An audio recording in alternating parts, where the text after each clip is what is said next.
আমার বউকে নিয়ে এখানে তুলে নিয়ে এসেছে, এখানে বিয়ে করেছে। একদম মিথ্যা কথা, আমি তাকে চিনি না। মা, কি বলে সব? হ্যাঁ, এই ছেলে কি করে নুপুরের ছেলে হয় আমি বুঝতে পারছি না। বাবা, তোমাকে বলেছিলাম না এই মেয়ের কোনো না কোনো উদ্দেশ্য আছে। দেখেছো, সত্য এখন ক্লিয়ার। এই মেয়ে, তুমি এখনই বাসা থেকে বের হয়ে যাও।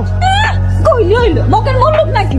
আমি নাহলে অশিক্ষিত, আপনারা তো শিক্ষিত লোক, তাই না? আপনারা কি একটা জিনিস দেখে বুঝতেছেন না? এমন মোটা তাজা হাতির মতো একটা পোলা কি আমার পোলা হইতে পারে? তারপর আমার থেকে বয়সে বড়, আমি তোকে চিনি। কি বললে তুমি?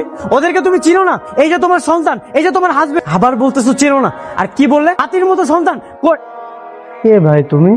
আমি তো বাবু। এই যে আমার আম্মু আর এই যে আমার আব্বু। শালা নেমো খারাম, আপনাকে আমি কি বলেছিলাম একটা শিল্পী আনার জন্য? আর আপনি এটা কি এনেছেন? আপনার থেকে তো বয়সে বড় দেখতে। তার মানে সব তোর প্ল্যান না? আশ্চর্য। শোনো, ওই মেয়েটা না অনেক ডেঞ্জারাস।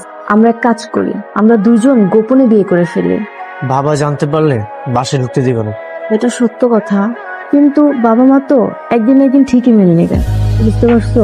হ্যাঁ, বুঝতে পারছি তো। কিন্তু তুই বুঝতে পারছ নাই। তোরা আমি অনেক বুঝাইছিলাম, কিন্তু তুই ঠিক হস নাই।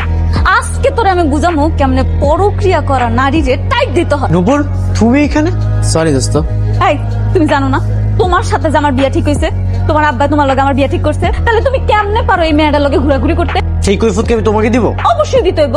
অনেক সহ্য করেছি, আর কিছু সহ্য করতে পারবো না। তুই চল, তোর আজকে খবর আছে। বিজয়, বিজয়।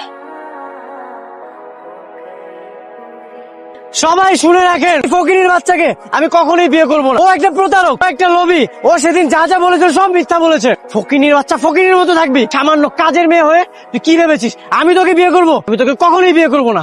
অনেক সহ্য করেছি, আর আমি করতে পারবো না। সামান্য কাজের মেয়ে হয়ে রাজধানী হওয়ার স্বপ্ন দেখি, আর যদি কখনো এই স্বপ্ন দেখেছিস তোর খবর আছে। অনেকদিন পর আজকে একটু ভালো লাগতেছে। এতদিন কি যে আতঙ্কের মধ্যে ছিলাম।